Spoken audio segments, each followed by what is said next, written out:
আমি থমকে গেছি। আমার মুখে কোনো ভাষা নেই যে আমি কি বলবো। একজন মা তার সন্তানকে, অর্থাৎ এই ধরনের সন্তানকে জন্ম দেওয়ার পরেই কেন গলা টিপে মেরে না? একজন সন্তান কিভাবে তার জন্মদাত্রী মাকে, তার বোনকে করতে চায়? এটা কিভাবে সম্ভব? যে মায়ের গর্ভ থেকে জন্ম নিয়েছে সেই মাকে কিভাবে করতে চায়, তার বোনকে কিভাবে করতে চায়? আমি জানি না, আমার বোধগম্য না। এই ধরনের কুলাঙ্গার সন্তান এই পৃথিবীতে থাকে কি কারণে? কেন এদেরকে মারতে মারতে পিটিয়ে হচ্ছে না? আমার রাগ হচ্ছে, প্রচন্ড রাগ হচ্ছে আমার।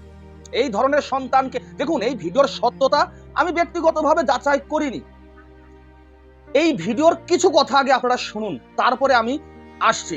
ও আমাকে মোলেস্ট করার চেষ্টা করেছে। তোমার কি হয়? দাদা দাদা হয়তো। হ্যাঁ। দাদা কি বলছে? ও আমাকে ক্যাম্পবাগানের কোন ছেলে আছে গোপাল, তাকে দিয়ে ও আমাকে আর আমার মাকে মোলেস্ট করে। হ্যালো। হ্যাঁ, আমি মা হই। ও আমাকে কাপড়গুলো ল্যাংটো করিয়ে ও আমাকে রাস্তায় মানে ঘোরাবে আর মেয়ে ছেলে দিয়ে আমাকে কাপড় খোলাবে। আপনারা কথাগুলো শুনলেন।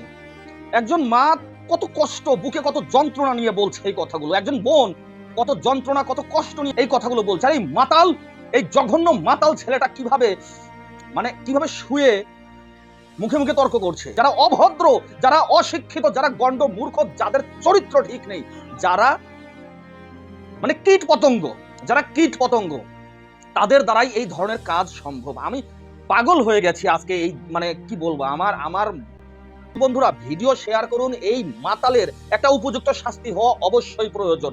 এই মাতালের ব্যবস্থা যেন, আমি রাজ্য সরকারের কাছে অনুরোধ করছি, এই ভিডিওর সত্যতা যাচাই করুন এবং এই ঘটনার পূর্ণ তদন্ত করুন। তদন্ত করে যদি ঘটনা সত্য হয়, যদি ভিডিও সত্য হয়, তাহলে অপরাধী এই মাতালকে উপযুক্ত শাস্তির ব্যবস্থা করুন। এইরকম কীট পতঙ্গ এই সমাজে থাকার চেয়ে না থাকাই ভালো। বন্ধুরা ভিডিওটা শেয়ার করুন, আপনার মতামত কমেন্ট বক্সে লিখে জানাবেন। জয় হিন্দ, জয় ভারত।